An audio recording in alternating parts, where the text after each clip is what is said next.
जिससे हम आपको प्रत्येक वीडियो में यूपीएससी प्रीलिम्स के पिछले साल के 4 क्वेश्चन डेली उनकी व्याख्या के साथ करवाएंगे, क्योंकि इससे आपको 2 लाभ होंगे। पहला कि यदि उस टॉपिक से संबंधित कोई भी प्रश्न यदि भविष्य में आता है तो आप उसका हल आसानी से कर सकें, और दूसरा लाभ आपको ये होगा कि आप प्रश्न की प्रकृति को भी समझ सकेंगे।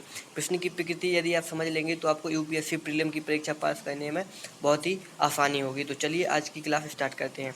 आज की क्लास में हम भारतीय राज्य व्यवस्था और शासन से संबंधित 4 क्वेश्चन की चर्चा करेंगे। तो सबसे पहले टॉपिक है हमारा उद्देश्य का, तो यानी उद्देश्य का से संबंधित जो पिछले साल के क्वेश्चन आए हैं उनके बारे में हम चर्चा करेंगे। तो पहला क्वेश्चन है 26 जनवरी 1950 को भारत की वास्तविक संवैधानिक स्थिति क्या थी? तो ये क्वेश्चन है 2021 में आया हुआ। 4 विकल्प हैं: लोकतंत्रात्मक गणराज्य, संपूर्ण प्रभुत्व संपन्न लोकतंत्रात्मक गणराज्य, संपूर्ण प्रभुत्व संपन्न पंथ निरपेक्ष लोकतंत्रात्मक गणराज्य और संपूर्ण प्रभुत्व संपन्न समाजवादी पंथ निरपेक्ष लोकतंत्रात्मक गणराज्य। तो इस विकल्प का आंसर आप लोगों को बताना है दोस्तों। तो इस विकल्प का आंसर है दोस्तों बी। इस विकल्प का आंसर बी क्यों है? तो चलिए इसकी व्याख्या देखते हैं। इसकी व्याख्या दी गई है दोस्तों, 26 जनवरी 1950 को लागू हुए भारतीय संविधान की उद्देशिका में भारत को संपूर्ण प्रभुत्व संपन्न समाजवादी पंथ निरपेक्ष लोकतंत्रात्मक गणराज्य के रूप में घोषित किया गया था। यानी कि 26 जनवरी 1950 को दोस्तों भारत की संवैधानिक स्थिति क्या थी? संपूर्ण प्रभुत्व संपन्न समाजवादी पंथ निरपेक्ष लोकतंत्रात्मक गणराज्य। मतलब समाजवादी पंथ निरपेक्ष नहीं था, मतलब क्या था? केवल संपूर्ण प्रभुत्व संपन्न लोकतंत्रात्मक गणराज्य। और 1976 में जो 42वां संशोधन हुआ था उसके द्वारा समाजवादी पंथ निरपेक्ष और अखंडता शब्द संविधान की प्रस्तावना में ऐड किए गए थे। तो दोस्तों इसका आंसर है बी।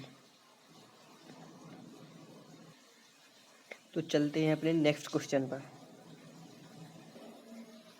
दूसरा क्वेश्चन है हमारा भारत के संविधान की उद्देशिका। इसके 4 विकल्प दिए गए हैं दोस्तों। संविधान का भाग है किंतु कोई विधिक प्रभाव नहीं रखती, संविधान का भाग नहीं है और कोई विधिक प्रभाव भी नहीं रखती, संविधान का भाग है और वैसा ही विधिक प्रभाव रखती है जैसा कि उसका कोई अन्य भाग, संविधान का भाग है किंतु उसके अन्य भागों से स्वतंत्र होकर उसका कोई विधिक प्रभाव नहीं है। तो इसका सही आंसर है दोस्तों विकल्प डी।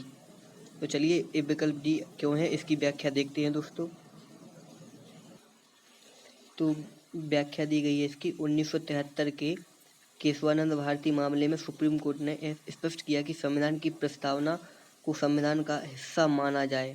तो दोस्तों विकल्प डी में क्या था? संविधान का भाग है, तो संविधान का हिस्सा माना जाएगा। केशवानंद भारती मामले में सुप्रीम कोर्ट ने कहा था। किंतु विकल्प में क्या था? उसके अन्य भागों से स्वतंत्र होकर उसका कोई विधिक प्रभाव नहीं है। तो न्यायालय ने क्या व्याख्या की थी दोस्तों इसकी? न्यायालय ने कहा कि प्रस्तावना का कोई सामान्यतः विधिक प्रभाव नहीं है, परंतु संविधान के अन्य भागों की व्याख्या करने के लिए, मतलब संविधान के जो अन्य भाग हैं उसकी व्याख्या करने के लिए इसकी सहायता ली जा सकती है। हालांकि संविधान के अन्य भागों से स्वतंत्र प्रस्तावना का कोई विधिक प्रभाव नहीं है।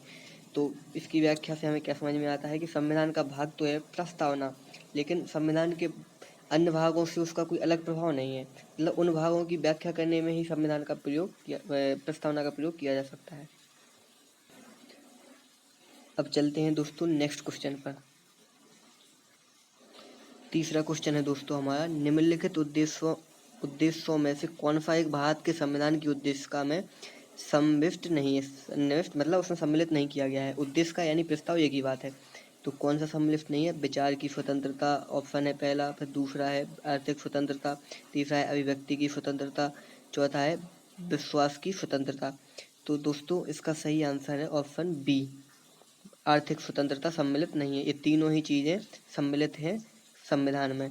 तो इसका आंसर क्या हुआ दोस्तों? Option B. क्यों हुआ इसका आंसर ऑप्शन बी? चलिए इसकी व्याख्या देखते हैं। व्याख्या में दिया गया है इसके, भारत के संविधान की उद्देशिका में कुछ स्वतंत्रताओं जैसे विचार, अभिव्यक्ति, विश्वास, धर्म और उपासना की स्वतंत्रता की चर्चा की गई है।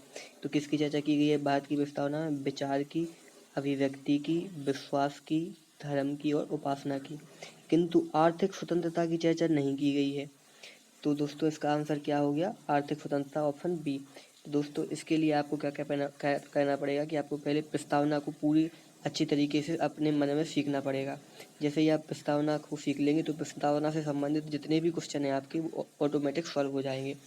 तो किसकी चर्चा नहीं की गई है संविधान में? आर्थिक स्वतंत्रता की।